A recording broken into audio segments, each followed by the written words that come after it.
Halo pemirsa, di sepanjang perdagangan hari ini indeks harga saham gabungan sempat menguat di sesi pertama pada pagi tadi, kemudian memasuki perdagangan sesi kedua.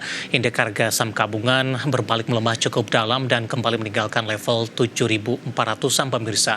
Dorongan dari sektor teknologi tampaknya hari ini cukup minim di tengah saham DCI digembok oleh Bursa Efek Indonesia, sementara saham teknologi lainnya justru berbalik melemah cukup dalam usai mengalami kenaikan tinggi di perdagangan sebelumnya. Saham-saham dari grup Prayogo Pangestu juga bergerak mix kecuali brand dan DCIA. Hari ini DCIA kembali auto-reject atas terus berlanjut pasca melakukan IPO, dan brand hari ini juga mengalami penguatan meskipun penguatan juga terbatas setelah intraday menguat di 3%.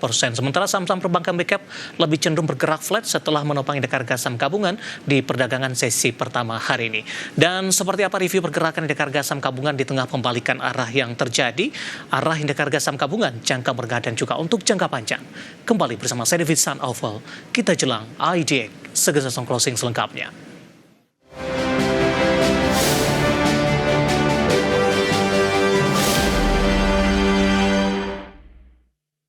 Pemirsa, mengawali perjumpaan saya akan coba sampaikan update pergerakan indeks harga saham gabungan 30 menit jelang penutupan perdagangan di sesi kedua hari ini, di mana indeks harga saham gabungan setelah mengalami penguatan signifikan di sesi pertama pada pagi tadi berbalik melemah cukup dalam hingga kembali ke level 7.300-an pemirsa.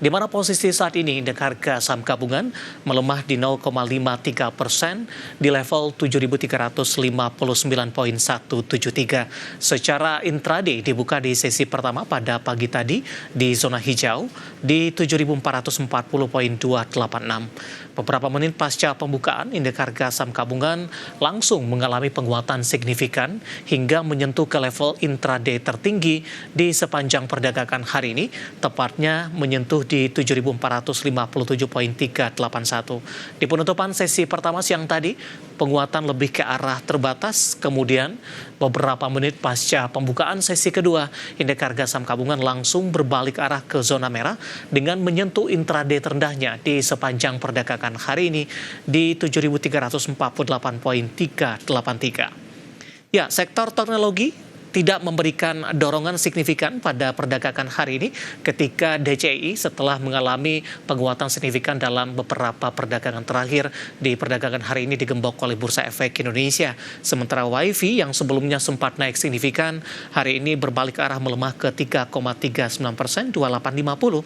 Begitu juga dengan WIRG yang sebelumnya sempat melesat di atas 30%, hari ini lebih cenderung tertekan di 0,86% di 115. Begitu juga dengan MTEK yang ikut euforia sektor teknologi hari ini berbalik melemah dan saat ini cenderung flat di 615 setelah naik tinggi ke 635 di sesi pertama pada pagi tadi.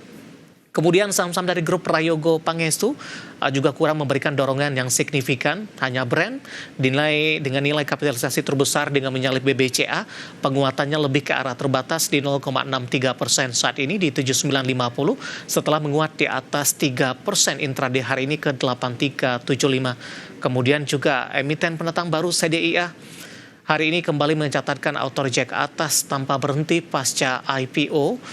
Di level 1.515 saat ini, kapitalisasi sudah di 189,12 triliun rupiah dan sudah menyalip dari kapitalisasi dari perbankan Big Cap BBNI. Kemudian saham dari Prayogo Pangestu lainnya cuan melemah ke 2,80%, BRPT turun dalam di 7% pemirsa.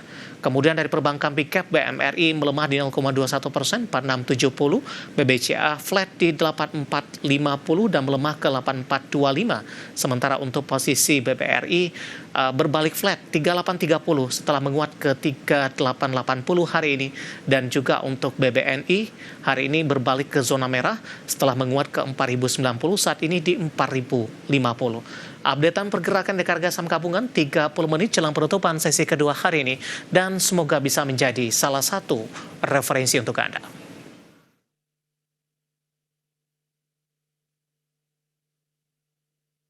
Dan selanjutnya mari kita coba simak beberapa sentimen yang berkembang yang berhasil dihimpun oleh tim redaksi kami dan diproyeksikan akan mempengaruhi pergerakan indeks harga saham gabungan, baik dari domestik maupun internasional, dan informasinya apa saja. Mari kita simak tayangan berikut ini. Melansir Reuters, Menteri Keuangan Amerika Serikat Scott Bessent menyatakan seluruh institusi The Fed perlu dievaluasi secara menyeluruh, termasuk efektivitas kerja. Bessent menekankan pentingnya meninjau kembali kinerja dan arah kebijakan The Fed, terutama The Fed disebut sebagai penyebar ketakutan berlebihan terkait tarif. Meskipun hingga saat ini hanya sedikit atau bahkan tidak ada dampak inflasi yang muncul. Di sisi lain, Bessent menolak mengomentari laporan dirinya menyarankan Presiden Donald Trump untuk tidak memecat Ketua The Fed Jerome Powell. Wall Street ditutup beragam di Senin waktu setempat dengan sebagian indeks menguatkan optimisme terhadap musim laporan keuangan. Indeks S&P 500 naik 0,14% dan ditutup di level 6.305,60. Ini adalah pertama kalinya indeks S&P 500 mengakhiri sesi di atas ambang 6.300. Nasdaq Composite melonjak 0,38% ke rekor penutupan di 20.974,17. Didorong penguatan saham Meta, Platform, dan Amazon. Sementara Dow Jones Industrial Average turun tipis 0,04% dan ditutup di level 44.323,07. Dari Asia, Bank Sentral Korea atau BOK melaporkan indeks harga produsen atau Producer Price Index atau PPI untuk seluruh komoditas dan jasa tercatat di 119,77 di Juni, atau naik 0,1% dibandingkan bulan sebelumnya. Kenaikan ini merupakan pertumbuhan bulanan pertama dalam 3 bulan terakhir, setelah indeks mengalami penurunan 0,2% di April dan 0,4% di Mei. Kenaikan terjadi di tengah harga produk sektor pertanian, kehutanan, dan perikanan naik 0,6% dibandingkan bulan sebelumnya.